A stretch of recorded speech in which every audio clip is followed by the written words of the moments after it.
अब आप ठीक हैं देव? महादेव, संकट अभी पूरी तरह से समाप्त नहीं हुआ है।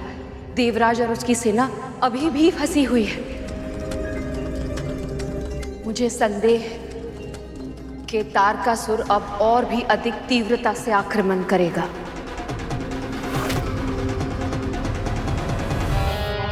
मूर्ख कहीं का, उस बालक को चिढ़ाने और खेलने में ही इतना समय व्यर्थ कर दिया, गंवा दिया अपना जीवन और मेरा सम्मान। अभी तक पराजय नहीं हुई है पिताजी। इंद्र और उसकी सेना अभी तक हमारे बंदी है, और इस बात का तो प्रश्न उठता ही नहीं कि एक छोटा सा बालक किसी भी तरह से हमारा माया जाल तोड़ देगा। विजय की संभावना अभी भी शेष है पिताजी। तो जाओ विदुर माली, जाकर युद्ध करो और प्रतिशोध लो अपने भाई की मृत्यु का। मैं आपको निराश नहीं करूंगा पिताजी। जिस तरह से मेरे भाई का शीश कटकर भूमि पर गिरा है, उसी तरह से उस शिव पुत्र का शीश काटकर मैं लाऊंगा।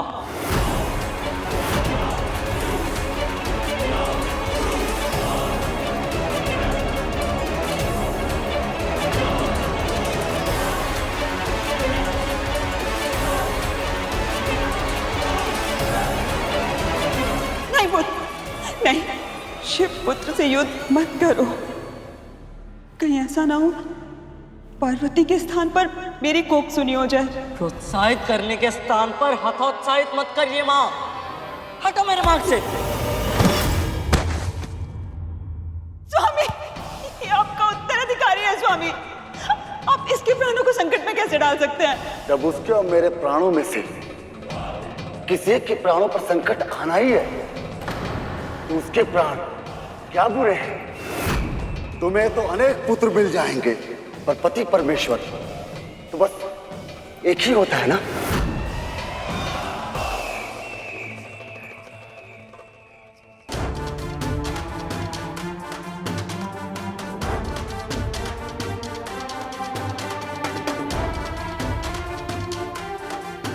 मुझे देवराज और अन्य देवताओं को असुरों के मायाजाल से शीघ्र ही मुक्त करना होगा।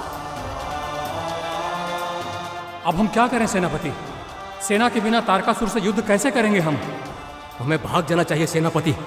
प्राण बचेंगे तो हम भविष्य में अवश्य युद्ध कर पाएंगे। हम सेनापति हूं मैं। अपनी सेना को शत्रु की बात में अकेला छोड़कर कहीं नहीं जाऊंगा। यदि ये माया जाल है तो मेरी माँ योग माया है। यदि ये माया जाल है तो मेरी माँ योग माया है।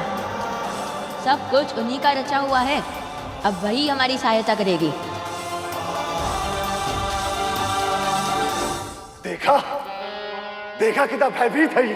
प्रार्थना कर रहा है अपने प्राणों की रक्षा करने के लिए, और ऐसा नहीं होगा। ना ही इसके पिता मेरा वध कर सकते हैं, ना ही मां। तो फिर इस पूरी सृष्टि में ऐसा कौन है जो मुझसे इसकी रक्षा कर पाए? स्वामी का इस प्रकार अहंकार उचित नहीं है। अंततः है तो वो देवी पार्वती और महादेव का पुत्र। न जाने कितनी असीम शक्तियों का स्वामी होगा वो।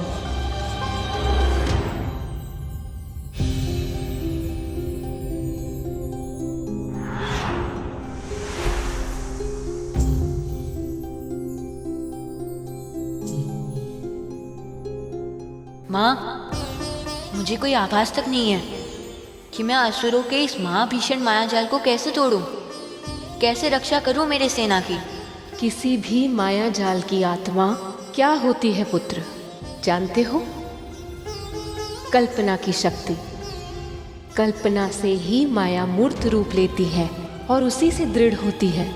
अपने भीतर के ज्ञान का प्रयोग करो कार्तिकेय, फिर संसार के किसी भी माया को भेदने में सफल होगे।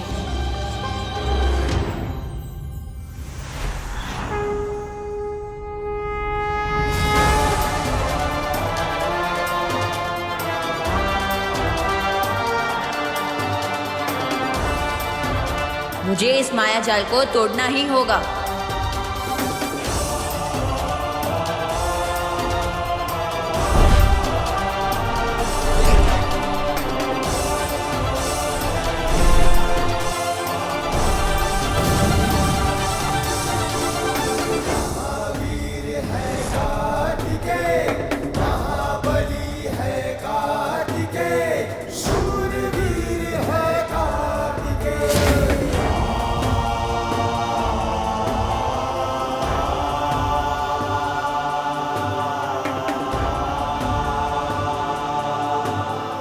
कार्तिकेय, आपने असुरों का माया जाल तोड़ दिया, हमें बचा लिया आपने। आपकी जय हो। सेनापति की जय, सेनापति की जय, सेनापति की, सेनापति की। ये जयकार मेरी नहीं, आपकी है माँ। दूर रहते हुए भी आपने अपने पुत्र की सहायता कर ही दी। एक माँ अपनी संतान से शारीरिक रूप से भले ही दूर, पर इतनी दूर भी कभी नहीं होती कि उसकी हर इच्छा, उसकी हर पीड़ा बिना कहे समझ ना पाए। एक माँ अपनी संतान को शिशु अवस्था से ही जान जाती है, जब वो बोल भी नहीं पाता, जब उसे ये भी नहीं पता होता कि वो भूख से रो रहा है या नींद से। संतान भी अच्छी तरह जानती है कि उसे कष्ट हो तो मां सब कुछ छोड़ छाड़ के, सब कुछ भूल के उसकी ओर दौड़ती है। इसीलिए संतान चाहे कितनी भी बड़ी हो जाए, पर कष्ट की घड़ी में उसके मुख से पहला शब्द मां ही फूटता है।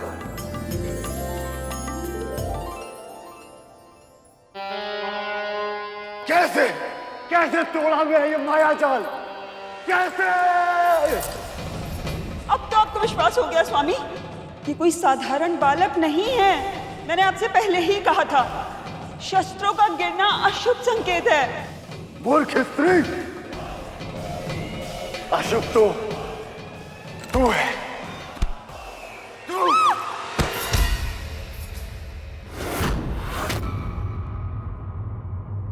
हमें क्षमा कर दीजिए कुमार, हमने आपकी क्षमता को कम आंका।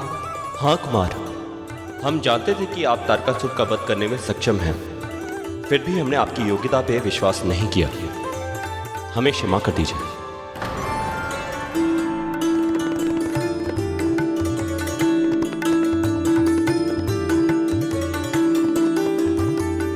आपके मन में मेरे हित की भावना ही थी, इससे क्षमा का तो प्रश्न ही नहीं उठता। और वैसे भी मैंने जो भी किया है माँ की सहायता से ही किया है।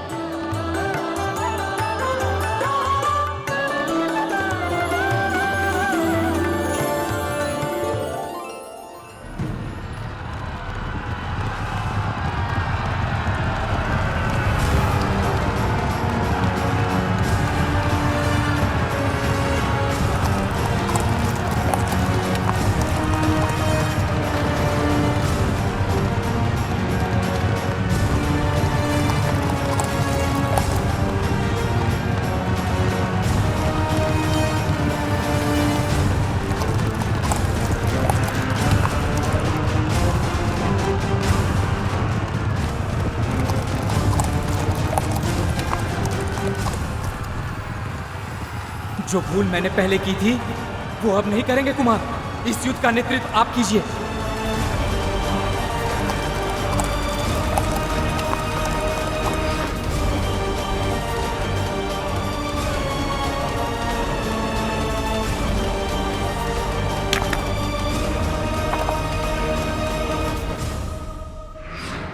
गरुड़ व्यूह,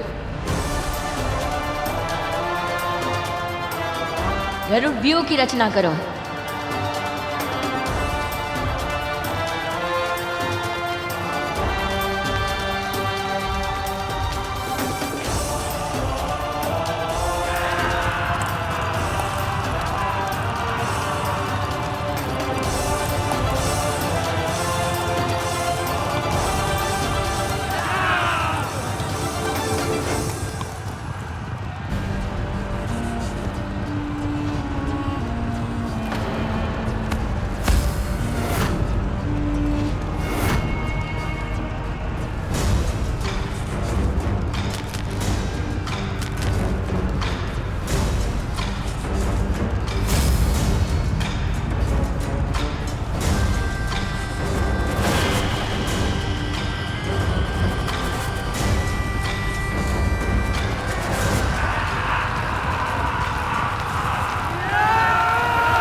मैं व्यर्थ ही आपकी चिंता कर रहा था। आप में तो स्वयं महादेव और माँ आदि शक्ति का अंश है। आप धन्य है सेनापति कार्तिकेय, आप धन्य हैं।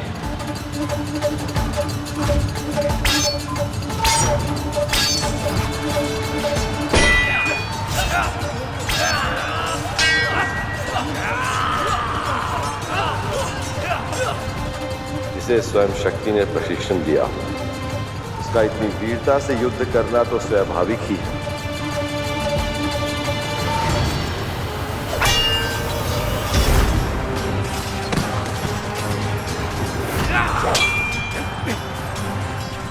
नष्ट करने के लिए अब और समय नहीं है विदुर बाली। इस बालक पर आक्रमण करो, रोको इसे।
वर्षों का प्रशिक्षण तुम्हारे साथ है विदुर माली, जबकि ये बालक पूरी तरह अनुभवहीन है। जो कार्य ताराक्ष नहीं कर पाया, अब वो तुम करोगे।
शाबाश मेरे पुत्र, अब अवसर का लाभ उठाओ और वध कर दो इस शिव पुत्र का।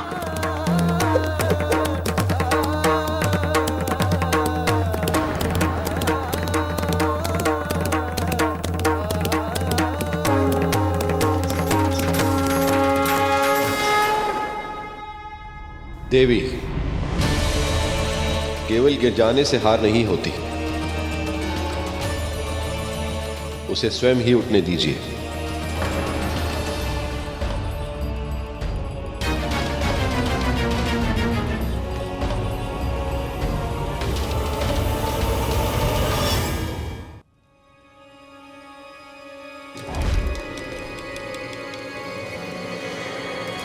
मुझे कुछ भी दिखाई नहीं दे रहा है, किंतु मुझे इसे पराजित करना ही होगा।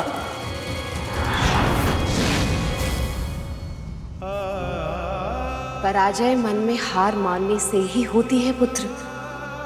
यदि तन में क्षमता है और मन में इच्छा है तो विजय की संभावना शेष है। पर मैं कुछ भी नहीं देख पा रहा माँ, इससे मैं कैसे युद्ध करूं ऐसे? सीमा तन की होती है, परंतु मन असीमित होता है कार्तिकेय। अपने मन की आंखें खोलो पुत्र।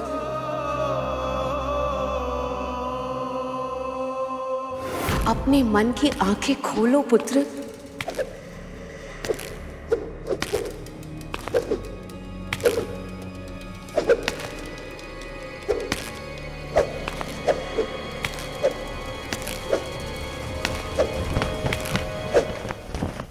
मुझे ध्वज की ध्वनि सुनाई दे रही है।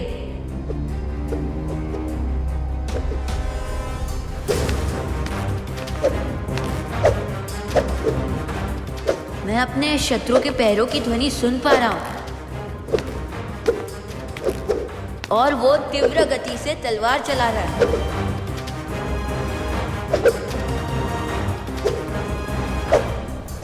मुझे ध्वज के पास पहुंचना होगा ताकि मैं उसे अपना शस्त्र बना सकूं।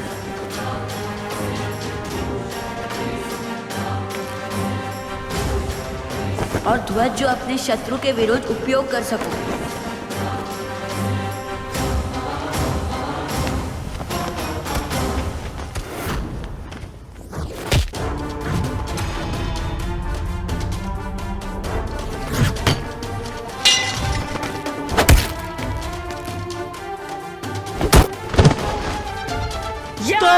दया दया कीजिए गौरी शंकर सूत।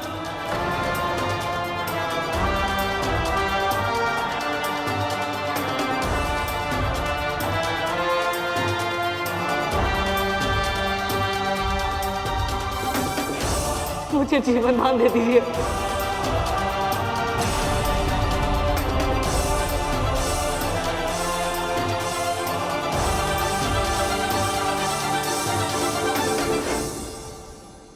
व्यक्तित्व की वास्तविक परीक्षा तब होती है देवी, जब चुनाव करना कठिन हो।